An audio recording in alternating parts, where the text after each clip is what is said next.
What up? Yo, what up? What up, How guys? you doing? Let's go. We are here again, boys. We are here, man. But glad to have you guys here on a Friday, midday. Hope you guys had a great Christmas season, all that kind of stuff. Been fun to be able to hang out with family and such during that time. And it's been raining out here in Arizona, so it's kind of random for us. Yes, Not a common thing at all for us here, but we are here, guys. So we got a good show ahead of us here. So it's just Andrew and James, which is I, James. And Andrew. This is Andrew. But we're going to chat a little bit, guys. So we're just kind of letting people just kind of climb on into the stream and such too. We're glad to have you guys here. Hopefully you guys will be able to check in, throw some questions, comments, all that kind of stuff. We got a bunch of cool things that we want to chat about today. So yeah, and guys, let us know. Again, this is live, and we are going to show some footage. So we want to see how it looks on your end. So let us know if it's grainy, not playing well, whatnot. So let us know. Be very clear with us on how it's playing out. So what do we want to go with first, James? You want to go with Kyle Van Noy, Bosa, or you want to go with Brandon Staley first? What are you thinking? We could just do Kyle Van Noy, just kind of see how it looks and everything, and kind of run with that. I can pull that up here. We talked about, while he's pulling that up, we talked about Kyle Van Noy quite a bit earlier this week and how the differences between, the Pat McAfee show between Brandon Staley and Bill Belichick. So we're going to try and show a little bit about, some of the things, some of the cool takeaways from the Pat McAfee show, and have a general discussion regarding that, conversation that Kyle Van Noy had with Pat McAfee. So it's pretty interesting stuff. So I'm kind of excited to see how it plays out. Hopefully it goes well. And, hey, Nelson, good to have you. Thank you. Yeah, continue liking that stream, guys. I really appreciate that. It does help the channel a lot, very much. I really do appreciate it. So please hit that like button. Please hit that like button, guys. Thanks, Nelson, man. Appreciate it, man. Appreciate the love. Absolutely. And, but again, one thing I will say is as this goes, we want to just discuss specifically how this team has evolved. And it's kind of a funny conversation. And James, you and I talked about this quite a bit. We talk about this all the time. Obviously, you guys know that we talk about the Chargers. That's our favorite topic. But guys, bottom line, Kyle Van Noy has stepped up and become an on-field player coach, which is amazing. And it's just been awesome to see how he's, doing that and really and truly just making sure that, we are improving as a team, because there's only so much a coach can do, right? There's only so much somebody can do coaching these players. Right. But bottom line, you got a guy like, Kyle Van Noy stepping up and being a good coach makes a big difference. So this is a big part of what he talks about right here, specifically with Pat McAfee. And I think it's really great. It's really interesting to see him, discuss this. Well, the beautiful thing about it is it's an interesting thing about Kyle Van Noy. And for instance, in a lot of these offseason acquisitions, J.C. Jackson, Kyle Van Noy, Sebastian Joseph Day, the common denominator between those guys is they've won Super Bowls. And they know what it takes to be able to win Super Bowls. Sebastian Joseph Day won one with the Rams last year. Obviously, he was injured though last year. Did have a pec injury or whatnot, but he was still on a Super Bowl winning team and was a part of that defensive line. And having these guys out here help the team to understand what it takes to be able to win championships. And it's great to be able to see Kyle Van Noy stepping up like he's doing. And yeah, and that's what a veteran needs to do it. Yeah, a veteran needs to do it, right? You need someone like a veteran to step up and say, hey, this needs to happen. This needs to change. How do we get better? Because there's only so much a coach can do, right? So, let's play it, and then we'll pause it, and then we'll go to the Bill Belichick conversation clip here a little later on. I think it's pretty interesting. So, guys, let us know how it sounds, and let us know if it's grainy or not on your end. I'm really curious to hear how this plays out for you folks. Yep. You becoming a member of their team, but sources have told me that behind the scenes, you've gotten to a point where you're a little bit more comfortable to be a vocal leader with that team. Is that a real thing? And how long did that take? And did you not want to step on anybody's toes? How did that kind of come about, you think? Wow, you have good sources.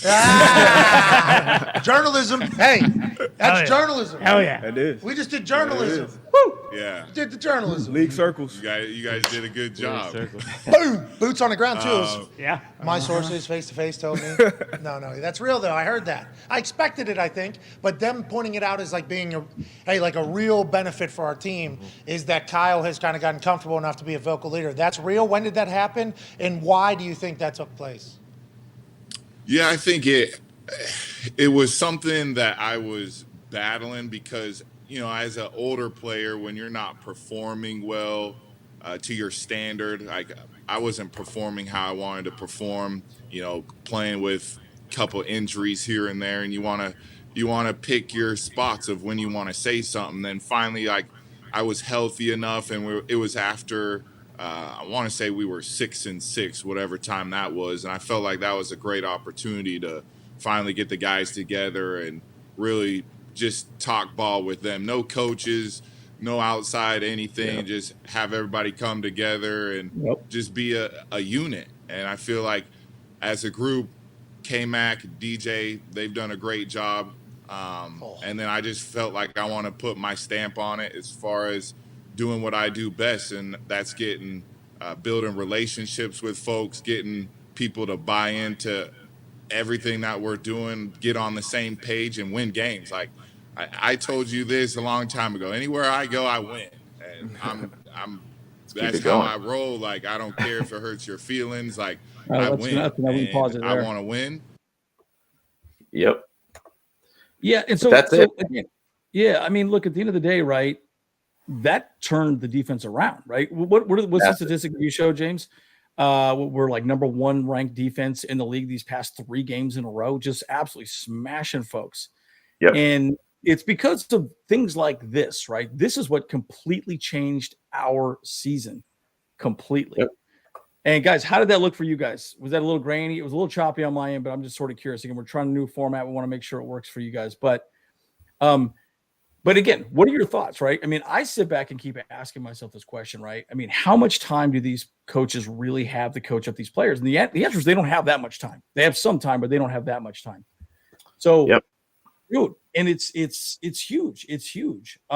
It's absolutely gigantic to see that and to see, veteran players step up and say, hey, this is where it's at, and this is what we need to do. So, Yep. And the great thing about it is that he was a later signing for us through the whole free agency too. Big time. But the big thing about it is he's, in my opinion, at this point of the season, this is why we have a guy like this on this team. He talks about how we were 6-6 at that point. We just needed to find a way to be able to, find that extra gear as a team. We need to be a lot more cohesive as a team. We needed to be able to find a better way to be able to make this team look like a good playoff based team. And guess what? That meeting that he had was before the Raiders game. He put up there talking about 5.44 yards per carry on a run attempt. We didn't do very well against Josh Jacobs and the Raider during that time, but ever since the Dolphins, Titans, and what was the game last week? Holy smokes! Why is my brain? Who did we play last week? The Colts on Monday night. Yep. We have basically become the number one defense in the league. We've given up 11.3 points a game on average. As a defense, we've just been rock solid. Kyle Van Noy's had 3 sacks in the last 3 games. Kenneth Murray has come up as another player that has played extremely well. Drew Tranquil, Morgan Fox. Like, these are guys that have done it and been there and won it and done a good job of being very good veteran guys for us. So Kyle Van Noy has really been, personally, my opinion, the biggest acquisition that we had in this offseason, just for this reason right now. And this time of the year, it's been massive for us all around. So it's really cool to see. It's awesome to be able to see too. So did you want to go through the next little part with that interview? Do you want to show that at all? I know Zach's kind of saying that it kind of runs a little choppy. Yeah, it does. We'll try and go through it pretty quick, right? But this next part is really just discussing the difference between Brandon Staley and Bill Belichick, right? And I've talked about this a few times, right? Because I always ask myself this question, right? Why is, Brandon Staley is and Bill Belichick are probably the most opposite type of head coaches that you could ever have in the NFL. Yep. Largely because they're just so different, right? And anyways, Kyle Van Noy highlights something really interesting that I thought was really cool. And I've talked about it a couple of times. I think I talked about it yesterday, going through Brandon Staley's notes. But this is a really good way of just looking at Kyle Van Noy specifically saying what he really sees the difference between Bill Belichick and Brandon Staley. So let's roll it. And again, let me know how this goes. I'm wondering, James, since it's a little bit grainy, if we pre-recorded it, and then played it might be a little bit better. So we might try that as well too, guys. Again, we like the video format. We don't want to just become talking heads the whole time. It's kind of nice seeing a video, a little more interesting. So anyways, hey sis, what's up? But yeah, hit play on that. We'll see where we stand on it for sure. Cool. Staley are years apart as far as age, but what's the biggest coaching difference? Because Staley, he has been known to be a little unconventional, go for it on 4th down and all those things, and that is basically the opposite of what happened in New England. So how have you gelled with him? And this guy is a Patriots fan, by the way, as well. Yep. Staley is very, very smart. He has a bright future in the NFL. Obviously, he's my coach, so I'm going to say good things, right? But he loves football, man. He's so energetic. You guys have talked to these new age coaches, the McVays, the Shanahans, the LaFleurs, all these dudes. These dudes are like nerds, And I say that in a good way, right? Yes, Nerds football in the nerds. sense that they love football. They love the history. They love the ins and outs about everything, and I respect that. They love their job. They love what they do. I would say the biggest difference between Bill and Staley is relationships. He has relationships with every single player on the Big team. time. It's really impressive how he can work a room. He's got everybody number in their favorites. He can call them right then and there. And any player he reaches out, I respect that. And in this new age of players, you got to do that. And he's done a great job of that. And I'm not saying I have a great relationship with Bill, but not everybody does. And so I would say that's the biggest difference, is the relationship base that Staley forms versus Bill. I don't think you were burying Bill there at all by saying that. Yeah, but that was what Staley was talking about, how COVID. Yeah. So what are your thoughts on that, James? I just think it's really an interesting conversation to have. Yeah, and the big thing about that is that, look, one thing that I've been impressed, and we're outside looking in to the Chargers organization and seeing what Telesco's doing, what Brandon Staley's doing, all that kind of stuff. But the big thing about it is, on this one, is when you're talking about, like, for instance, when we signed JC Jackson, when JC Jackson came into his office, He said, look at all my notes that I got on you. Yeah. I got, he just like rifled off. And JC Jackson's like, wow, this guy knows me. Like, that's incredible. This guy, once again, is a football nerd. He loves it.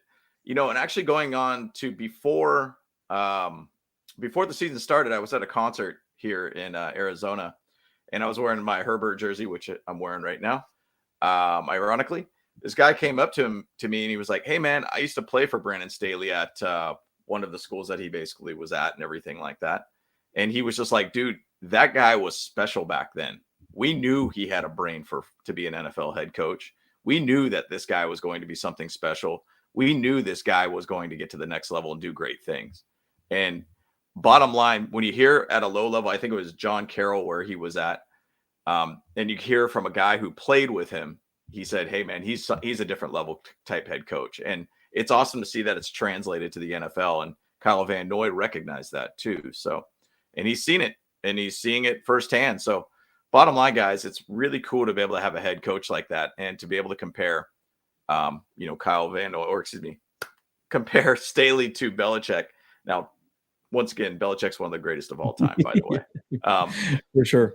But we really can't necessarily say that he's in that level yet. But at the same side, relationships make a huge difference. Even to say, like with the players' defense dinners that they're having, that's creating relationships, creating a stronger connection with everybody in that room. And that's what it takes to succeed in the league, right? I mean, that's exactly what it takes to succeed. I mean, you cannot succeed unless the team becomes cohesive, they care about each other, and they want to win for each other. Not only for each other, their coach. Look at the Raiders. Great example. Guys, that team is imploding. I mean, the Broncos, let's not even have a conversation about the Broncos. They are an absolute dumpster fire disaster.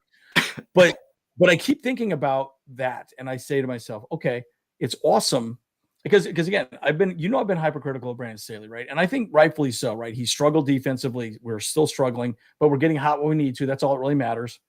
But secondarily, our offense hasn't been that great either. We've been okay, but we're not as good as we should be. And that's, again, my frustration with Joe Lombardi. But come on, guys, he's done a great job of keeping this team together. And guys like Kyle Van Noy, here's the thing. He's not going to get the stats. He's not going to get the stats. He's not going to be the guy that's going to show up and, be the Bosas or the Khalil Macks. But he's still going to be the guy that's going to change the season around, make things better, be where we need to be. So anyways, that's generally my thought. Well, and the big thing about it is that even Kyle Van Noy in the same interview, he talked about, hey man, I hesitated on trying to be that guy because I felt like I wasn't playing that well myself. So how can I be that leader, that vocal guy when I'm not playing at the level I want to play? Since then, and he said, hey, look, I'm going to do it. And I feel like I'm healthier and I feel like it could be myself. Well, what am I going to do at that point? And I'm going to basically be, showing actions. Well, action speaks louder than words, basically. And he started showing out on the field. He's been getting 3 sacks in the last 3 games. He's been really showing up when we really critically need him. So bottom line, those relationships have built up with these private team meetings, with these dinners that they're having every Friday night and everything too. It's massive to be able to see this. So that's why we got guys like this. This is why some teams out there, say for instance, like the Jets. The Jets were really hot when they started, right? And then they've just faltered because they don't have that veteran guy out there that could say, hey, look, let's make it happen. Basically, Joe Flacco is the only guy that comes to mind on the Jets that has done it and won a Super Bowl on that team. And 100%. Flacco could only do so much, right? And, that offense has just faltered. The defense has played pretty strong. But at the same side, we have a really very well-built team right now. Very well-built team. Yep. And we might even get Rashawn Slater back too, which I think is even better. Slater? I mean, think about that for a second. Slater, Bosa. God, are you joking me? I mean, forget about it, right? Full health going in the playoffs is a scary team. And the way that we're playing right now is even more scary. Mm-hmm. If we could get our offense, we could get somebody on our offense to step up. I would say Keenan Allen should be the guy. Gerald Everett. Let's say Mike Williams. I mean, we need a vocal guy out there to basically say, hey, look, guys, this is what we need to do. I would emphasize, if I was a leader on that team and that offense, I would probably say, hey, guys, we haven't scored a touchdown in the third quarter for 10 games. We have to figure that out. Why does that matter? Well, that's why we keep having these tight games in the fourth quarter, because we're leaving 0 points on the third quarter for 10 games in a row. So that's something that we need to be able to figure out. We need to be able to get him somebody to be able to step up in some level. And if that's Justin Herbert, which everybody kind of looks at him as the leader, but is he that guy? Will he do that? I don't really know. Yeah, he's kind of a quiet leader though, right? He's quite confident. Quiet leader. You got someone like Phil Rivers. Phil Rivers was just very vocal, right? But his emotions got the best of him sometimes when it really mattered, and that kind of I struggled with that a lot with him. I mean, I love him to death, but gosh, there were just times he just got way too emotional, made dumb decisions and just horrible plays. And so it just kind of became a problem for him specifically. So, but we want to tee up another video too of our head coach. This is awesome. So James will tee this up here in a second, but I think it's hilarious, guys. I mean, look, I just think this is like amazing. Guys, this is our head coach. This is our head coach in all of his glory. And I just think it's so funny, guys. You guys have all seen this, right? I mean, you got to be kidding me, dude. Like, we love Dennis Staley, and if this is what it takes to win, I'm completely down with that. Bro. You like this canned laughter as well, too, guys? I mean, he looks like a cat, kind of coughing up a hairball, but he's getting his pumps in. You know what I'm saying? With the pelvic thrust. I think it's funny to me that they still have it at 17 and 14. I just think that's pretty funny. But bottom line, dude, guys, look, Brandon Staley's fantastic, right? And you know what? Hey, if this is what it takes for him to get W's, that's all that matters to me. But you know what? Honestly, that looks like a pretty dang good stretch. I ain't gonna lie to you. I wouldn't mind doing that at the gym, but I ain't got the guts to do it. Ain't no chance. This is perfect. Man. Oh my gosh. Hey, dude, this is perfect. This is perfect. Oh man, I'd like to see Reed try that, man. Oh my gosh. we got an audience here live with us clapping. We got laugh tracks going on here. No, but anyways, I love it. I think it's pretty funny. But this one's pretty funny too, though. How basically Zach said, "Can someone with video editing skills make a loop of that with lightning shooting out of his butt to Thunderstruck, dude?" Oh my gosh. Okay, Kyle, you got to make that happen. Hey, we'll make that happen. We'll make that happen. Dang, I love that. Oh, I love that. That would be fantastic. That would be fantastic. Holy smokes. But that's what Kyle does, right? So he can do that, no problem. I think that's great. But look, Brandon Staley, you can't give him enough credit, man. I mean, he's a young gun. Like he's a guy that understands football. He respects football. It's an amazing sport. He gets that. Yep. I remember his first game ball he gave out. He's like, I've dreamt about giving a game ball my whole life, and he did it. And it's amazing, man. So I think it's awesome. And you know what? We are gonna make that happen, Zach. We're gonna make that happen for dang sure, dude. Like no joke. So, I mean, because Rose original here. Actually, I think that would be great. Okay, so we'll probably post that on Instagram. So guys, make sure you follow us on Instagram as well too. Again, Bull Bros Podcast Instagram. Yep. And okay. So let's switch to Joey Bosa and go into this. And then obviously, guys, throw out your questions as well too. So this is good stuff. Yep. I find this interesting because so I watched his interview. He was just interviewed, I think, on YouTube, and he talked a little bit about how he feels so much better than he's felt in a very long time. Right? What does he say specifically? Right here. Yeah. About, I guess he had a core injury and there's some other things that he's been feeling, but man, this time off has been great for him. Guys, at the end of the day, we only need him now, right? Think about this for a second, right? I mean, Khalil Mack is held the line, right? And now that they're both out there, and bottom line, we all know that Khalil Mack's getting double teamed. He's completely getting double teamed every single game. But now Bosa's out there, dude. Forget about it. Now, I would say this. They'll probably put him on snap count. They might not even have him out there very often. He'll probably play maybe a series or two here and there. But that's probably it. It. So, I don't know. What are your thoughts here, James, on this? Well, and I know the one thing about this, too, is that they're bringing him – well, they have a 21-day window to be able to bring him back, basically, the IR. So, still, even to say this weekend, there's a chance that he probably couldn't play. But my feeling is based upon what Bosa has said, hey, I wanted to wait till I feel like I'm 100% to be back. Sure. Like, I don't want to come back feeling like 90%, 85%, whatever it is. I want to feel like I could go. Yeah. And he did practice yesterday. He was running around just kind of doing his thing. He was kind of lightly practicing. So He was out there doing his thing. My whole thing about it is that it's wild to me why, if he had this core situation, why didn't he do it in the preseason or postseason or after the season, get it done and get it corrected? But either way, the way I'm viewing it as is, if we could see the Bosa Mack situation from that Raiders game week 1 and how dominant that was. I mean, this defense could go to a whole nother level, guys. Like, if legitimately we get that kind of situation going into the playoffs, Andy and we've chatted about it. Defense wins championships, guys. Like, our offense is good. I'm not saying it's still playing up to its level, which sucks to say that at week 16 or 17 that we're at. But like, we basically have a defense that could potentially be just lethal throughout this entire playoffs for us, guys. I mean, it could put us at a whole new level here. It could put us at one of those, it would be cool to even say, like, oh, we're like the 2001 Baltimore Ravens, or we're the 85 Bears, or we're the whatever type defense where it just dominates teams. And right now, what we're doing, I mean, like, once again, we talked about 11.3 points a game average that we're doing right now. That's so we're solid, averaging the league's lowest in yards against our defense for the last 3 weeks. I mean, now you put in a guy like Joey Bosa with Khalil Mack, dude, nightmare. And then, just like what Andy said, we bring in Rashawn Slater. If he comes back, dude, now that stabilizes our offensive line a little bit more. I mean, it could be insane for us, guys. And I'm excited for this. I really do hope that Bosa comes back this week, gets a little bit of reps on field, gets his legs going again, once again.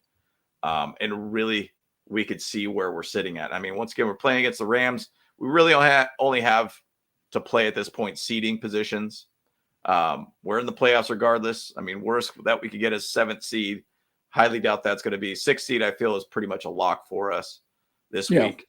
But either way, guys, I mean, it's going to be exciting. I can't wait to see him back on the field. Holy okay, let's think about this for just a second, guys.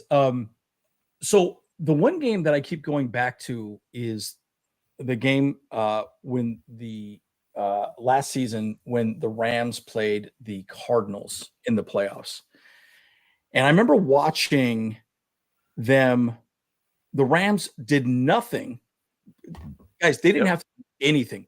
They put 4 men in the box and the rest were in coverage. That's basically premium defense. If you could go that light in the box and still put pressure, it doesn't have to be a sack. It does not have to be a sack. It just needs to be pressure. Just make sure you put some pressure on the quarterback, get him out of the pocket, make him scramble a little bit. Yep. Dude, the ball is going to be up for grabs. That's where the defensive backs get all these interceptions, right? Because you don't get interceptions without pressure. And so, again, I love Kyle Van Noy. He's been a great vocal leader, but he's not Joey Bosa. We all know that. No. We all know that. And Joey Bosa is also better at setting the edge, stopping the run. Khalil Mack is also better at setting the edge and stopping the run. And now Mack can't be double teamed. Bosa can't be double teamed. It immediately limits what that offense can do. Then they have to chip on the edges. You have to have a tight end chipping, or maybe the running back comes out and chips one of those guys just to get them off their line, so it gives a few more seconds for play to develop. And that's really where you're going to be sitting back going, oh my gosh, where's the limit to where this is? And guys, we are 100% live, just so you guys know. We are 100% live. Smash that like button, guys. Throw your questions out. We're trying a new format. We did play a few videos. It was pretty choppy, but again, we wanted to show some videos, wanted to give you some new content, hopefully something interesting for you folks. But it's really interesting to see where this team can go. And here's the thing: I'm not afraid of any team. I'm not afraid of a single team. No. And I'll tell you right now, let's say we go to the Super Bowl and it's Niners Chargers, that rematch when we got smoked by Steve Young. Yeah, bro. I kind of want to see that. Yeah. I kind of want to see that, because then we're going to be in this situation where, oh my gosh, like we know how to beat the Niners. They got a rookie quarterback. Who knows if Garoppolo will be back by the playoffs? It kind of sounds like he might be, but he's not that great. He's okay. Yeah. He's been okay, not great. He can be beat. This rookie can be beat. And if we get Bosa and Mack back, oh my gosh, dude, I'm telling you guys, it's going to be sick. It's going to be sick. Going to be insane to watch, man. And really, bottom line, man, it's going to be a suffocating potential defense all around. I mean, it 100%. could be scary. I mean, just based upon what we've played. I mean, some people could say the last 3 games, you say, okay, well, you played against the Titans who are reeling. Sure. They were still a division leader based team. They were still at a point of the season being a number 1 seed this year. You could say, okay, we played the Colts last week. They have an interim head coach and everything, but still, once again, that defense is one of the top rating defenses in the league. We still found a way to basically beat them and beat them soundly. And they also did have Nick Foles and everything. But at the same side, we have done things this last 3 weeks that we have not seen out of this defense in a long time. Now we're going to get Joey Bosa back. Adding him to this whole equation is going to be insane all around, guys. I mean, I can't wait. Interesting stat that somebody brought up about Justin Herbert. I think it was Justin Herbert's Justin Herbert's record of when we give up 27 points on defense. Basically, they score 27 on us. He is 18-4. So what does that tell us? He is 18-4 when we allow them to score 27 points on us. What does that say about Justin Herbert? Well, to me, what that means is, well, one, he's a baller. He's going to find a way to win. He's going to. How many games can we think about, like the Steelers game last year, the Browns game last year, the Browns game this year? We found ways basically to be able to score and get enough points to win the game. Bottom line, we have a guy that could go out and ball for us. What does that also mean for the defense? Well, even if they give up 27, they know they got a dog on the other side that could score 27 plus points on them too. So it's a big thing. Now, once again, I don't want to be able to get into these scoring fests of any sort or anything like that. They're basically would be another one of those games where we have heart attacks basically as fans.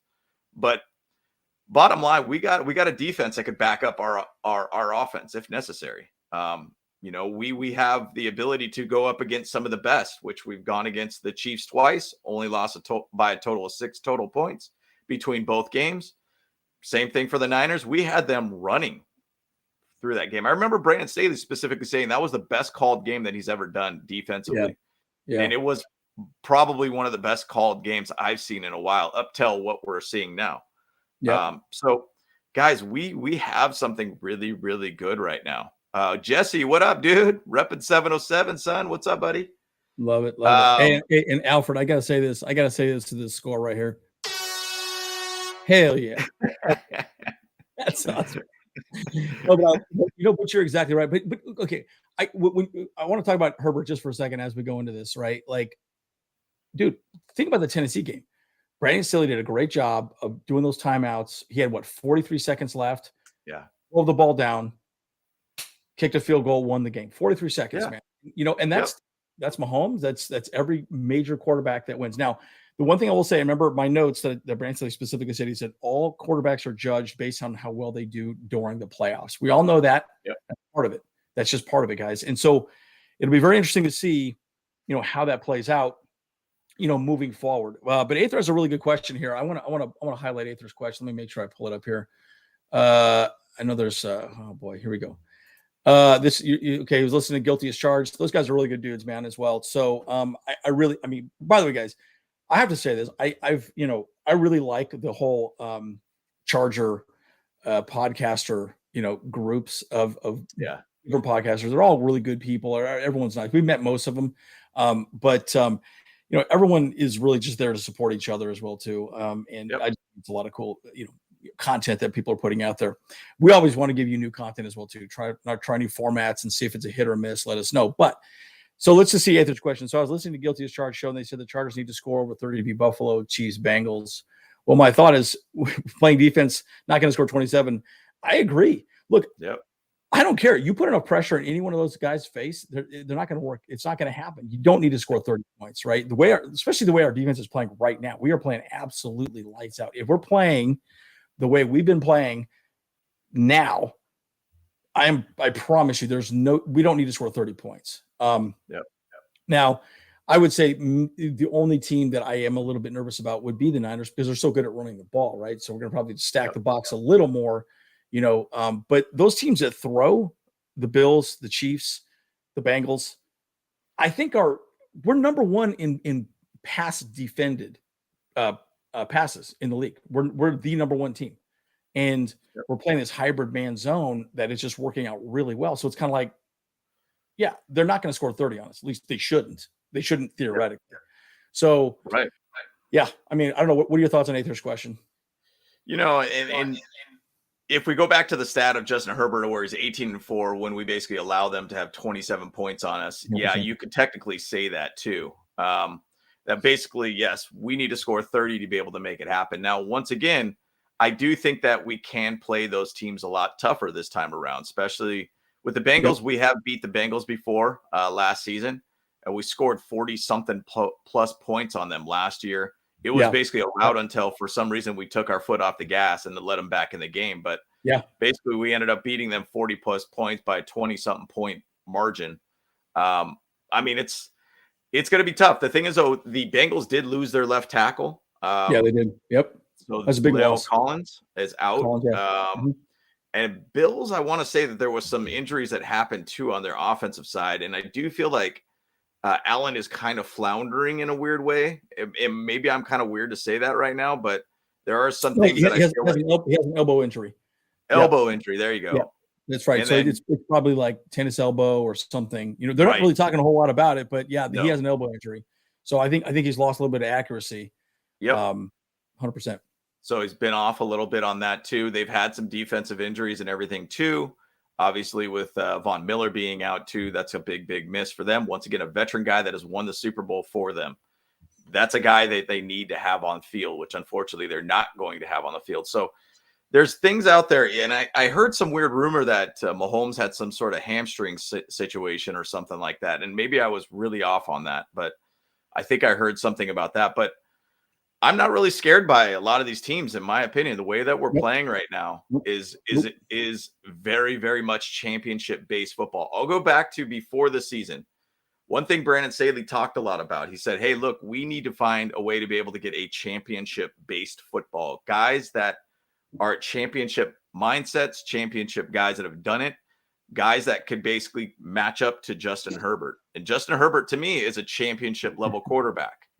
He's one of those guys. We just needed to find those other players that could match up to Justin Herbert's championship level mentality, in my opinion. So, big time. Well, once again, we're talking a lot about championships when we haven't even played a playoff game yet, and we still have 2 games in front of us. But it's exciting for us as a fan base to see Justin Herbert in the playoffs. And sky's the limit right now, guys. I don't even think it's just that. I think the NFL wants to see them in the playoffs. Justin Herbert, I mean, I don't remember how many people were just so ticked off that we did not have a playoff spot last year. Everyone wanted to see it, especially that freaking Raiders game. By the way, I love that game. I've watched that game probably 20 times. And I literally, and I'm always flabbergasted on those plays that he made. And I'm like, wow, every 4th down conversion. And you're just like, yo, this guy is nuts.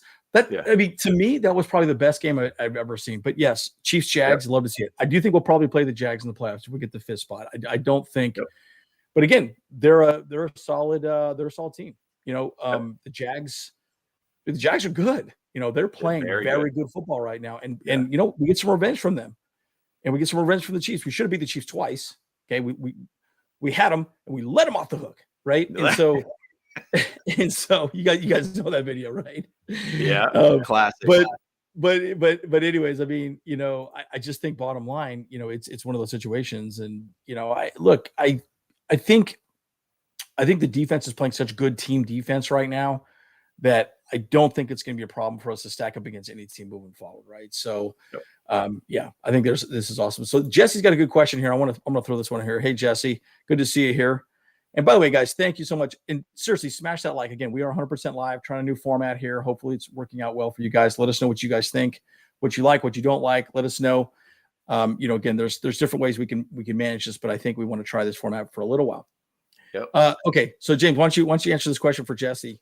What up, Jesse, man? Good to see you, brother. Hey, if Chargers got to the Super Bowl, who from the NFC would you like to see them play? So the Super Bowl would be here in Arizona. Arizona. We'd be super excited to be able to have it out here and have our team in the Super Bowl.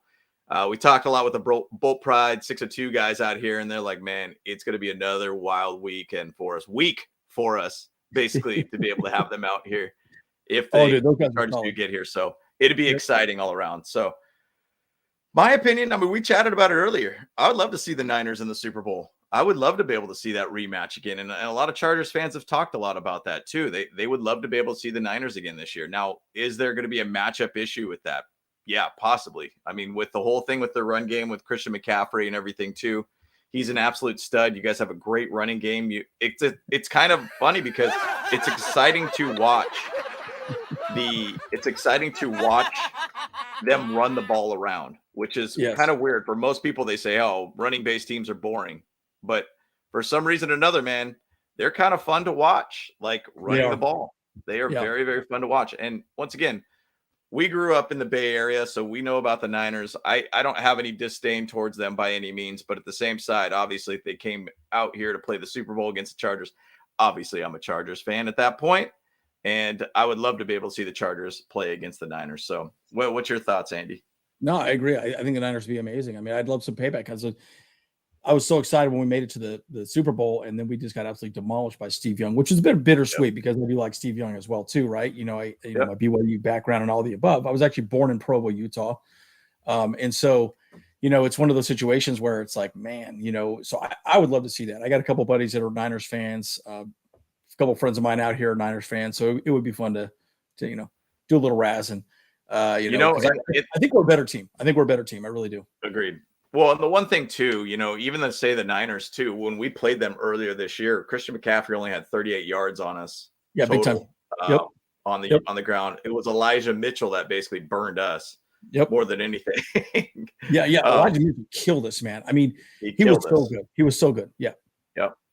So either way, I think that would be a great matchup. I think it'd be great for history because the last time we were in the Super Bowl was against the Niners.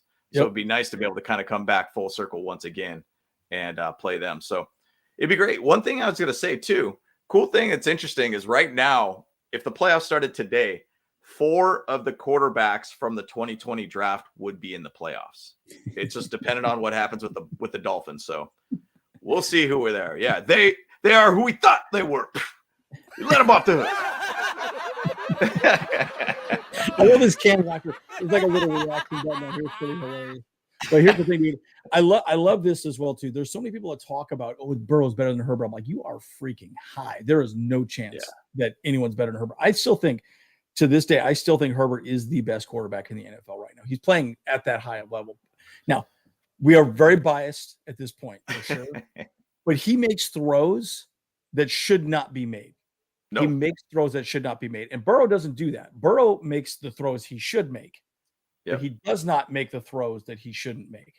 Yep. And there's a very big distinction there, in my opinion, right? So, it just goes to show you his level is higher than Burrow, in my opinion, for sure. Dude, the thing about it is that Herbert just loves football. And that's why there's a match made in heaven idea with Brandon Staley and Justin Herbert. They both love football. And what does that mean? Like, even to say when Justin Herbert talks about, like, the week before basically starting the season, they kind of have a little bit of a break and everything. He says, hey, man, what are you going to do?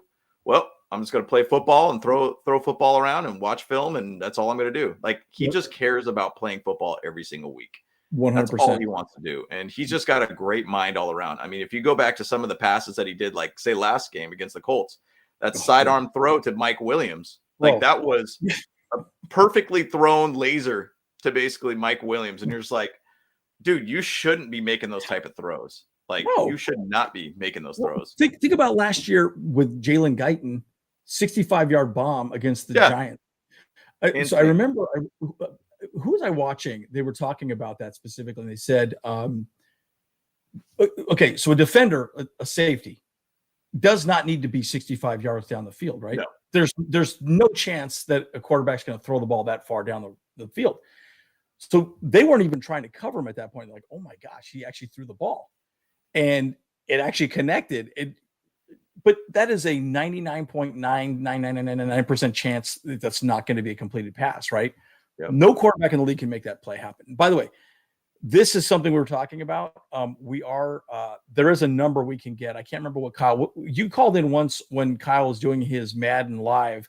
Yeah. Was it a good number? I can't remember what it was, but we are thinking about doing that. And I think that's something we are going to probably play around with maybe next week or maybe the week after or during the off season, something of that nature.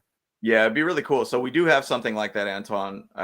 It's pretty interesting kind of how it works. So yeah, we'd love to be able to do that too. It'd be fun to be able to have people jump in there and just leave voicemails and such too.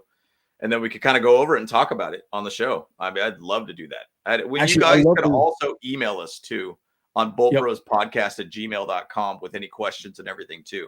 And we could pull those up also.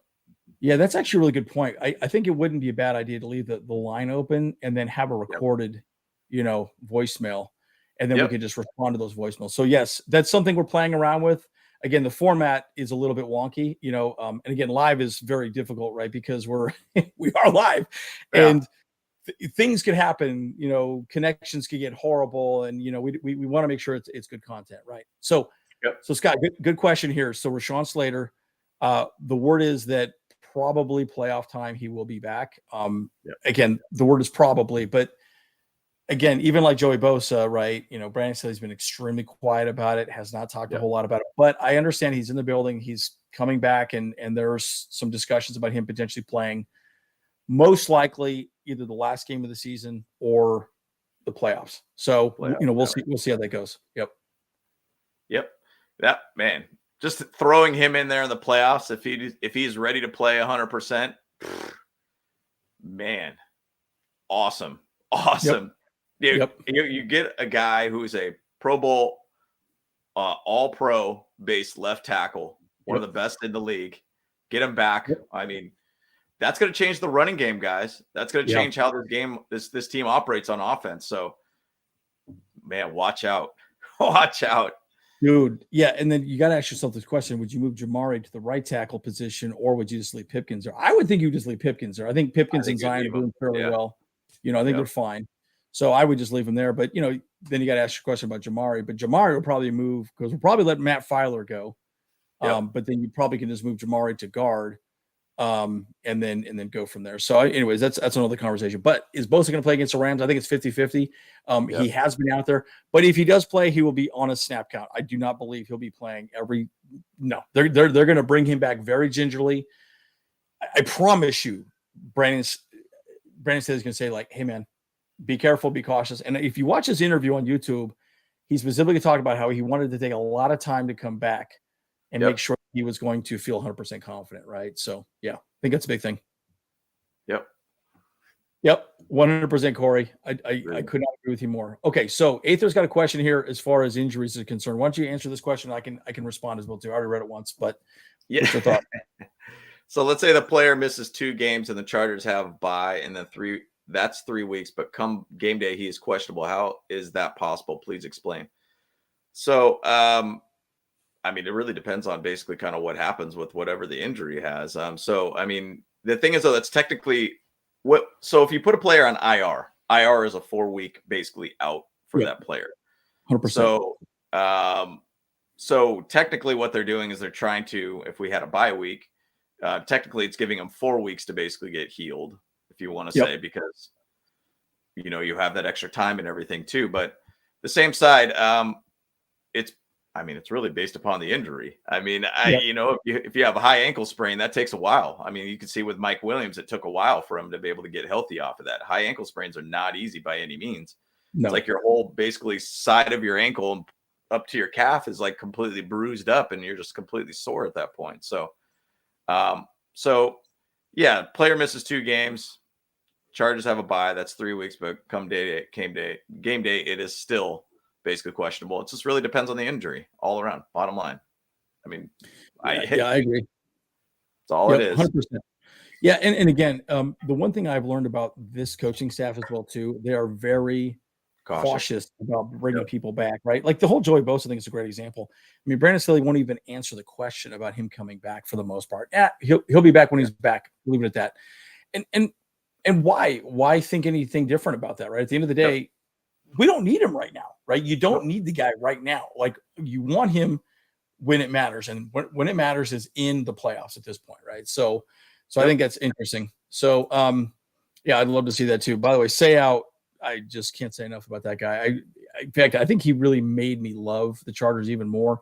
LT was the other guy as well too. That's why I love rocking our LT jersey. And James and I are going to continue wearing that LT jersey. The rest of the season, because we're getting winners out of that one. So it ain't gonna be washed. All the above. Nope, not at all. That's a good question. I can't remember who has the tiebreaker, Ravens or Chargers. Chargers do have the tiebreaker. It's based upon a conference record. That's right. That's right. Yep. Chargers have the tiebreaker. So, and realistically, guys, we could get to the 5th seed. Now, there is a side to me that I get a little scared about that 5th seed, but the thing about it is that it really, really could be the better matchup for us. I mean, the Jags are getting really hot. They've beat us once. They know us. We know them. Unfortunately, in that game, that's when we had 3 injuries. It was Bosa, Slater, and Mike Williams. JC Jackson. Right? JC Jackson. Yeah. Yep. So that was like a big game where we had tons of loss, and those mentally really bother you, by the way. So I won't think that the outcome will be the same on that game, but basically, yeah, if Ravens lose, we win out. Once again, they play the Bengals and the Ravens the last game of the season. So if basically we win out, we'll be the 5th seed, which is beautiful scheduling for us to be able to put us to play against the AFC South. So could be Titans or Jags for that game. So yeah, personally, Jags. Yeah, probably end up being the Jags, but hey, it would be kind of nice if it was the Titans, because I think that'd be an easy win for us. Yeah, agreed. Okay, so Brandon talks a little bit about where we sit, as far as playing players. Brandon Staley specifically talked about this. If you watch my video on his coaching notes, he specifically said, look, at the end of the day, it's going to boil down to, a game by game basis, right? What matters, what doesn't matter, and, where does it really matter moving forward? And again, if there's nothing to play for, why play your starters, right? Yep. Agreed. Why have Herbert out there? I mean, let's say we lock the 5th seed this next game. We can actually physically lock the 5th seed this game, correct? If we win, we could physically lock I want to say yes. I'm not 100% sure on that, because obviously next week that they play the Bengals. So if we're tied and then we lose next week and then they win, then they're obviously the 5th seed. Will be the 6th seed at that point. Got it.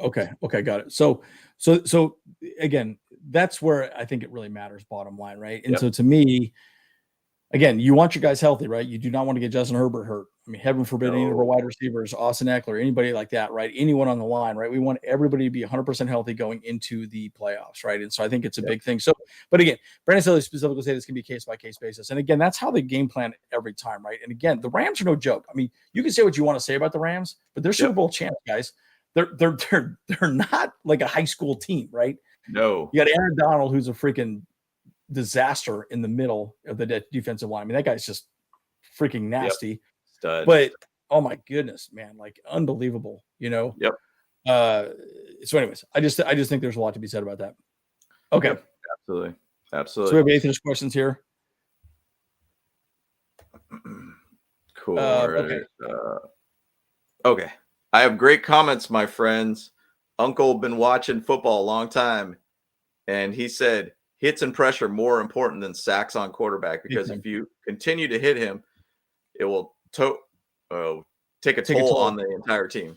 Yeah, no, absolutely. And the thing about it is that pressure basically creates turnovers too. If you think a little bit about that Colts game last week, I mean, obviously Nick Foles hasn't played a game in a very, very long time, but even pressure created basically turnovers for us. It allows opportunities for our offense to be able to do something. Sacks basically just stop the one play, or second down, third down, first down, whatever it might be, fourth down.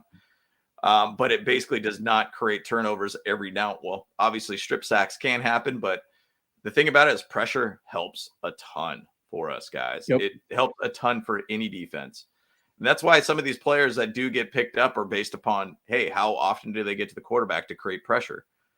They get signed big contracts because of that reason. So, yeah, absolutely. Pressure's massive for sure. Well, and again, the other reason why, let's talk about Zach's discussion here as well too, about Joey Bosa specifically. The pressure the reason why that really matters specifically is that you get the quarterback and the wide receiver out of rhythm, right? A lot of the plays that are happening in the NFL are timing routes.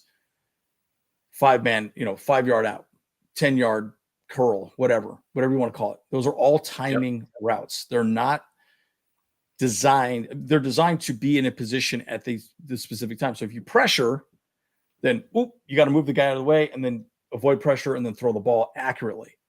Yep. That's all that matters, right? So yes, sacks are great. But when you're getting penalties because of sacks, right. You probably got to pick the guy up and then just lay him on the ground. You know what I mean? Like, what was the sack that I think it was it Drew Tranquil last week who had a sack that was like, I was like, whoa. Or maybe it was Khalil Mack. He literally grabbed it and it threw him on his body. So he broke his fall as he was sacking him. I'm like, wow. I'm like, that has got to be the weakest, lamest sack I've ever seen in my entire life. And at the end of the day, I'm like, why didn't you just plant the guy? But that's a penalty. That's a 15-yard penalty. And it's like, I was so yesterday, and when I was reading through the comments, and there was a few people that kind of got a little frustrated with my discussion around Derwin James and how he should not have been ejected. I mean, we're almost not letting these guys play football, and I understand the head injuries. I understand these conversations are. I mean, look at Tua, all these issues that he's dealing with. But dude, let these guys go out there and play. And I understand there's a conversation around concussions and what. Okay, that's fine, but dude, like it's kind of turning into a tickling contest, and if you're the defender trying to get the guy down to the ground and then he slips away and makes a 10-yard play because you're trying not to be too physical with the guy, that sucks, right? That just sucks. You can't play the game, and I don't know. I just get a little frustrated with it. It's kind of interesting. And by the way, Albert, I completely forgot Donald's not going to be in the game, right? So it is a lock that he's not going to be there, correct? So I forgot about that. He's really played a whole heck of a lot all season. I feel like he's been kind of out, and I think they've kind of just been like, hey, the season's lost. Why do we keep playing that guy anyway? So and wouldn't be surprised if he even retired after this season, right? I mean, there was even some discussions in the offseason he was going to retire, so it wouldn't shock me if it happened this year because, dude, they're a disaster. I mean, there was even discussions that Matthew Stafford's going to be, potentially retiring and everything like that as well too. So, but both of maybe I agree. Yeah, you want to know? Ask Joey about Derek Carr. But see, the funny thing, Derek Carr is such a whiny little girl, man, and I have always hated him. I hate him almost as much as Tim Tebow's, by the way. And remember Tim Tebow's? Remember Tim Tebow's? Oh, Tebow's. Jeez, this guy's such a clown, dude. I hate him. And I love this canned laughter. It sounds hilarious to me, guys. So, anyways, but again, I think what did he say? He said, yeah, you put some pressure on in his face and he just curls up like a ball. Yeah. And there's some truth to that, dude. He's not that good.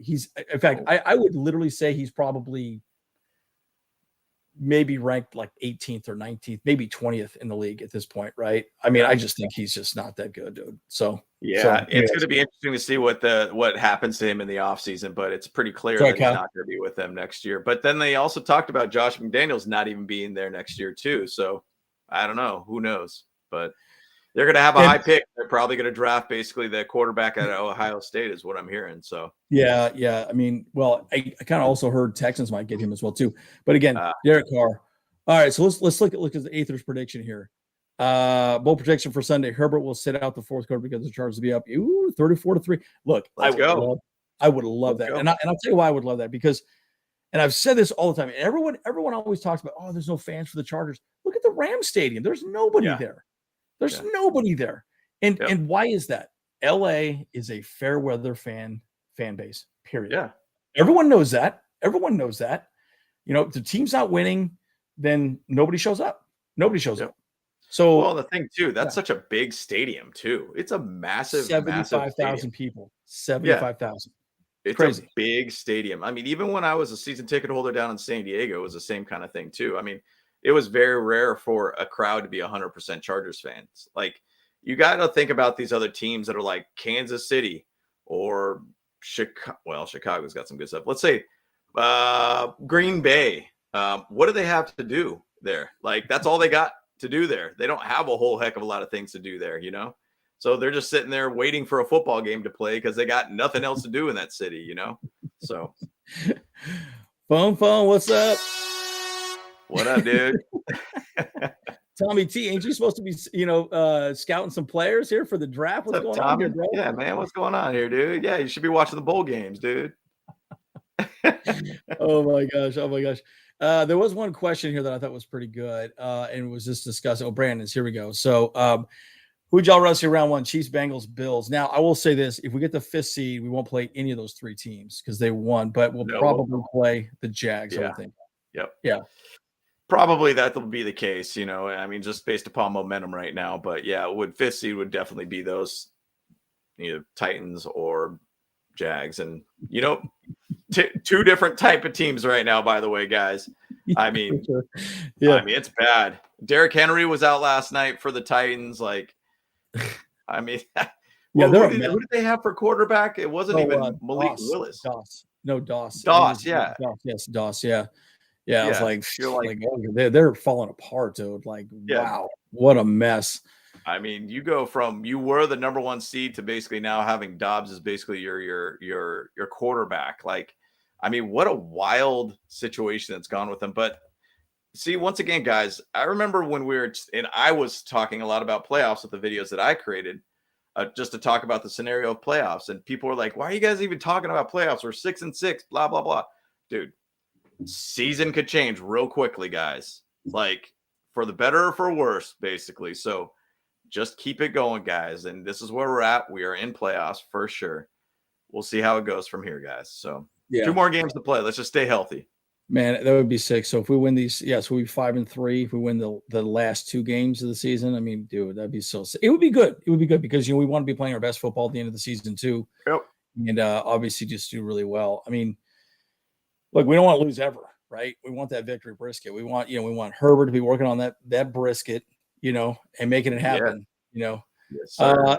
And we got the other Bowl Bro here. Kyle, what's up? Brandon, highly unlikely we'll see Chiefs or Bills first round. That's exactly correct, right? So, like, all 3 of those teams we can beat, right? We should have beat the Chiefs at least. We should have at least split the games with the Chiefs. We should have. The fact that we didn't is super frustrating. Man, off those games, they still make me upset. I'm like checking out my blood pressure at this point. So we got time for this question here. What do you guys think for the biggest reason for our defensive turnover? We actually talked about this earlier. Mindset, accountability, defensive scheme change. I think it's the players. They stepped up. Calvin Lloyd is a big reason why. This veteran leadership. He stepped up, and I remember. Do you remember? What game was that when Sebastian Joseph Day and Drew Tranquil, the linebackers and the defensive linemen were all getting at each other?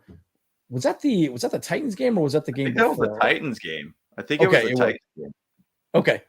So what happened is that Kyle Illinois called a players only meeting and said, "Hey guys, we need to be accountable for one another. We need to make sure that we are doing what we need to do to be successful as a team, because there's only so much a head coach can do."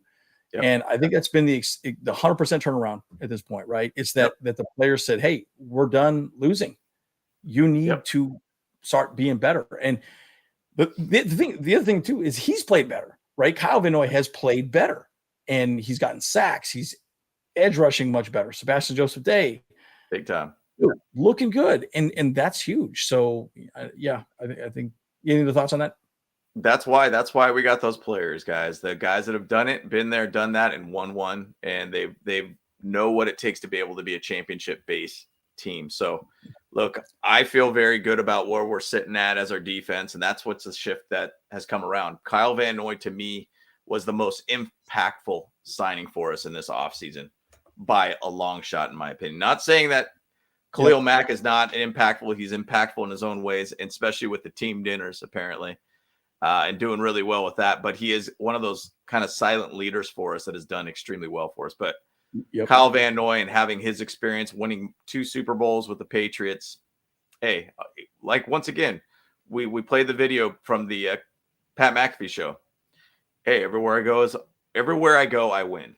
And basically that's kind of what he does. And he has a winning mentality, championship mentality. And those are the guys that Brandon Staley wanted. So big stuff, man. Big to have him on the team. 100%, 100%. And I think bottom line, it's a big part of why we were successful. And you're right, both the baby Charger fans they're diehard, right? I mean, just go to Thunder Alley, man. And in a weird way, it's a lifestyle too. But at the end of the day, you can just tell that it's family, trust, respect. Everyone is there to enjoy each other's company. I mean, dude, they're even nice to the other team, right? I mean, oh my gosh! And I clowned. I was at the Chiefs game. I think it was a Chiefs. There was a dude that dressed up like Darth Vader in a red outfit, and I had to say it. He was walking through Thunder Alley, and I looked at him and I saw the buttons in his front, thing, and he goes, and I said, "Hey man, which button do you push to have your mom come pick you up?" This guy, dude. This guy loves those laugh tracks, dude. Oh, dude, but here's the thing, he just walked away. He was so ticked off. I'm surprised he didn't bring his lightsaber out and try and cut me in half. I stab you. But I just thought it was hilarious. I was like, oh, I had to say it. So, anyways, that's good. Yeah. I thought it was pretty good. So, all right. So, okay. So let me see some of these last couple thoughts here. Lester, you're going to be giving up less than which is amazing, right? So, dude, I'm telling you, that's why we're number one in defense these last 3 games. We've just been smoking fools. And again, this is with light boxes. We don't have a lot of defensive linemen there, right? Fajoka's been great. Morgan Fox has been on fire. And by the way, he had a mic'd up this last week too. So go check that out. He said some funny things as well too. So I really like what he said. And what are your thoughts here for H4's question as well too, James? Yeah. So KC barely beat an injury-plagued Bolt team. Can we play in cold weather? Doubtful with the inability to run the football. It's interesting. So I randomly looked at if the playoffs started today, we'd play the Bengals basically. And I was like, well, let's see what kind of the weather looks like and everything like that. And actually, to be honest, man, it's not even bad. It's in the high 40s, mid to high 40s ish, saying to the 8th of January. So I mean, still not at that point of when that playoff game would happen. But the thing about it is the inability to run the football is kind of one thing that obviously we're not very good at. But if we say we had Slater, that'll help out a little bit of that left side. It'll start opening up the run game all around for us guys. But also at the same side, we use our pass game as our run game. That's why Austin Ekeler has over 100 catches basically this year. Big time. So bottom line, guys, hey, I'm not too concerned about the run game. I think Justin Herbert could get the ball down the field in different ways to be able to get that run game kind of just being a part of the game, but not a major part of the game. I think that's a pretty funny comment. When are you guys gonna have Captain Jack back and laugh at him, bro? I would probably think in his head what he would probably say is something like, "Hey, we still could go to the playoffs. Yeah, you can, but I think you have given up. You've put the white flag out there when you said, hey, Derek Carr, you're out, buddy. That's done. That team's done. I guarantee they're not going to win the next 2 games. They're not going to win the next 2 games. No chance, dude. No. And honestly, it's so funny to me. I just sit back and I'm like,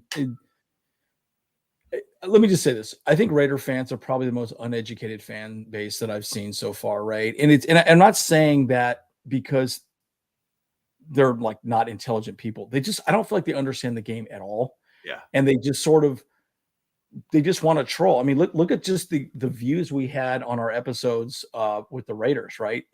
They were just people trolling. Just trolls. Yeah. And all the deplorable people. And that's the part that just frustrates me about their fan base. That's probably the only thing that frustrates me about their fan base. It's their fans, Well, right. And by the way, Captain Jack's actually pretty cool. He's a funny guy. I really enjoy chatting with him. Really cool guy. And I know some good Raider fans too, but most of them man, these guys you got nothing better to do? You got nothing better to do with your life? Come on now. Right. So Kyle, when we beat the Raiders at home in SoFi this year, he did this whole reel of just basically walking through SoFi saying, you guys are quiet. There's 20,000 plus views on it. And all it is just constantly Raider fans going on there just saying, well, you guys haven't done anything. You haven't won Super Bowls, blah, blah, blah. You guys haven't won a playoff game in 20 years, dude. You guys haven't won a Super Bowl for 40 years. Stop, guys. you need to stop thinking like in the past, guys. Like we've won 5 playoff games in the amount of time that you guys have only gone to the playoffs twice. Like, come on, guys, chill out, dude. And I mean, I had some beef on one of our posts recently about how we benched Derek Carr, and this one dude was on there, got total burner account, probably was Derek Carr. And then when I called him out, hey, is this Derek Carr, by the way? That's when Derek Carr got benched. And then he has not said one lick after that, dude. So I got him. It's so perfect, dude. That's so perfect. Oh Yeah. my God, I love it. I So love it, funny. Oh my gosh. Oh They're my just a bunch gosh. of trolls, dude. Dude, you guys crack me up, man, dude. Like, just your comments, man. You guys are just killing me today, dude. Just killing me. You gotta do the laugh track. You gotta do the can laugh track.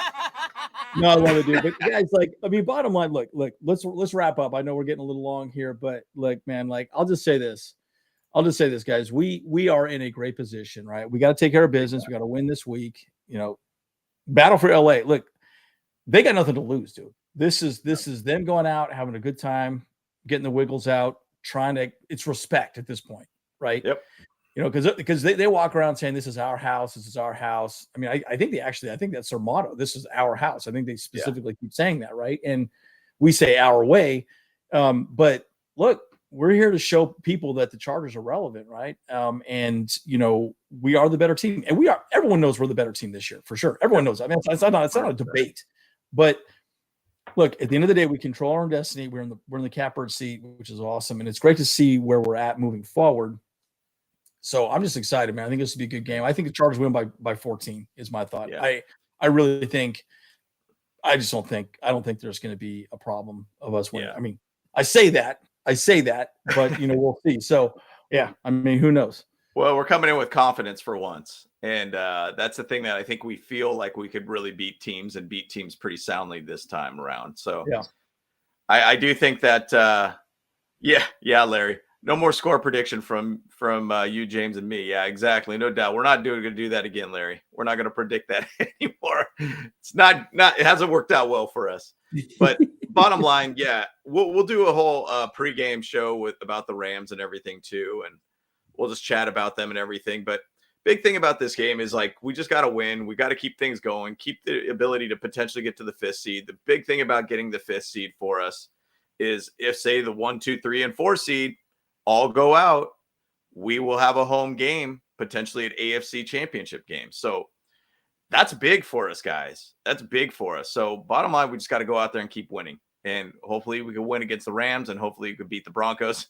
You would realistically think that we could do that pretty soundly, but we're the Chargers. Remember, we keep it interesting all the time. So always keep it interesting. So either way, guys, we're excited about it, guys. Thanks for joining the stream and everything too, guys. Always appreciate it. Like, subscribe, comment on the video too. Just kind of tell us what you guys are thinking and all that. And if there's any subjects you guys want us to follow up on or do videos on, we could definitely do that. And we'll love to be able to chat about it. But we're all about connecting with you guys all around. So, but we appreciate you guys. And let's roll out of here, Bolt Bros. We out. Let's roll. Let's go.